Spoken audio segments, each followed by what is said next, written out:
Welcome back to FF Jack Gaming, where today we're opening up some more Jumpstart. Opening up 2 packs because all we need is 2 packs to make a deck real quick. Jumpstart's good for your that's just getting into the game compared to the most seasoned veteran of Magic the Gathering. There are theme boosters. We can take 2 packs of 20 cards, mash them together, have a 40 card deck, and be able to play. With that said, let's see what we get in pack 1. Looks like pack 1 is bringing us some Goblin action. This is going to be a red, so let's see what our Goblin deck has. Starting off with Krenko, the Mob Boss, costs us 2 red and 2. For a Goblin Warrior, you can tap them, create X 1/1 Goblin creatures tokens, where X is the number of goblins that we control. He's a 3/3 body.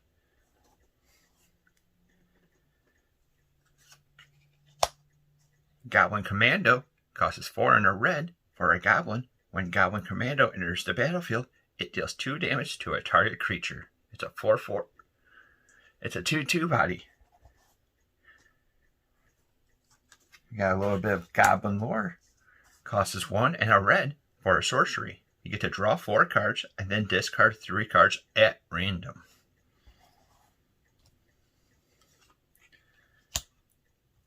Goblin Rally costs 3 and 2 red. It's a sorcery. We create 4 1/1 red goblin creature tokens.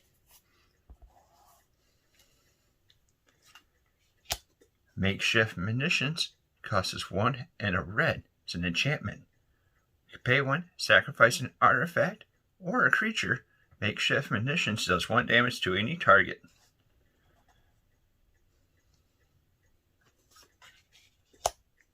Burn Bright costs 2 and a red. For an instant, creatures you control get +2/+0 until end of turn.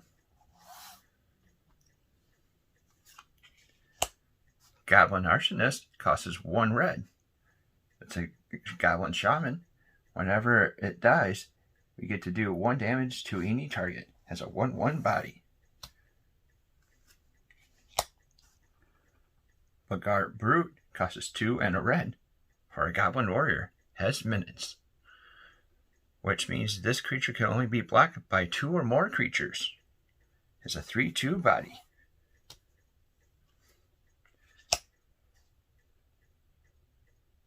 Goblin Instigator costs 1 and a red. For a Goblin Rogue, when it enters the battlefield, create a 1/1 Goblin creature.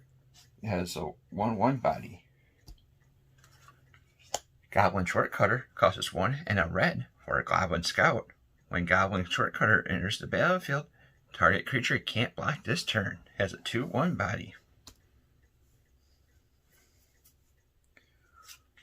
Ornery Goblin costs 1 and a red. For a Goblin Warrior, when it blocks or becomes blocked by a creature, Ornery Goblin does 1 damage to that creature. Has a 2/1 body.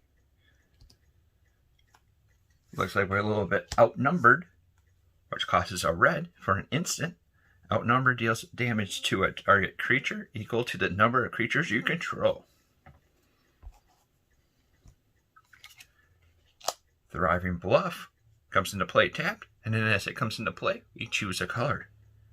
It has a tap for a red or that chosen color. And then the rest is some mountains. Alright, so we know that we're in red. Let's find out what the second color is. Or if there is a second color. Looks like we have Heavily Armored, which is white. So that means we're going Boros this time around.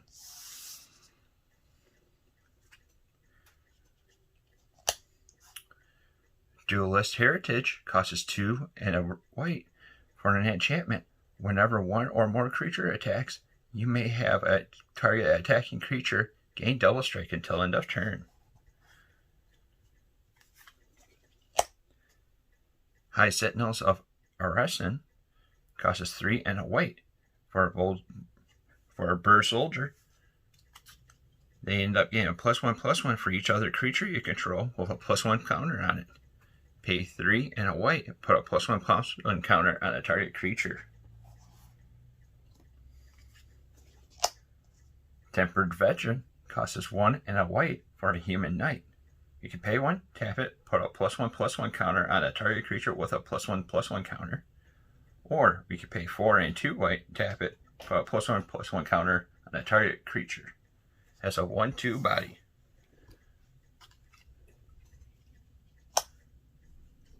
Long Road Home costs us 1 and a white for an instant. Exile a target creature. At the beginning of the next end step, return that card to the battlefield under its owner's control. It gets a +1/+1 counter on it.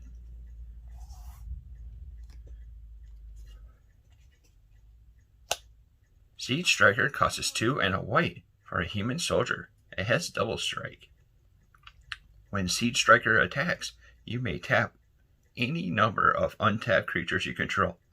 Siege Striker gets a +1/+1 until end of turn for each creature tapped this way. Has a 1/1 body.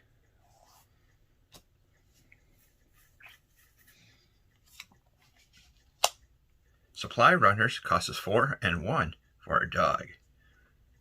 When Supply Runners enters the battlefield, put a +1/+1 counter on each creature you control. Has a 2/2 body.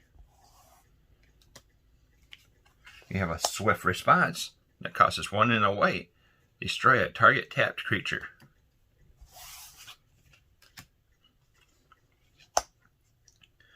Bulwark Giant costs us 1 white and 5 for a giant soldier. When it enters the battlefield, we gain 5 life. Has a 3/6 body. We have our little trusty Retriever that costs us 3 and 1 white for our dog. And when it enters the battlefield, we get to choose one. Put a +1/+1 counter on Trusty Retriever, or return a artifact or enchantment card from our graveyard to our hand. Has a 2/3 body. Lightwalker costs us 1 and a white for a human warrior. Lightwalker has flying as long as it has a +1/+1 counter. Has a 2/1 body. Makeshift Battalion costs us 2 and a white for a human soldier. Whenever Makeshift Battalion and at least 2 other creatures attack, put a +1/+1 counter on Makeshift Battalion. Has a 3/2 body. Then we have a Thriving Heath. Enters the battlefield tapped. And as it comes in, we get to choose a color. The land can tap for a white or whatever color that we ended up picking when it came into play.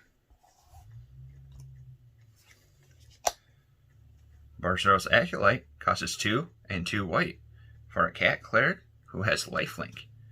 As it enters the battlefield, put a +1/+1 counter on each of up to 2 other creatures you control.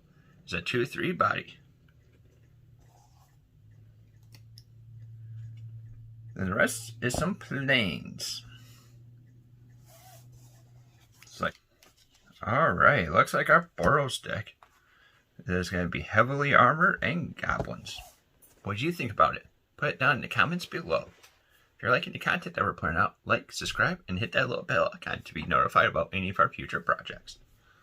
Till next time, see you later.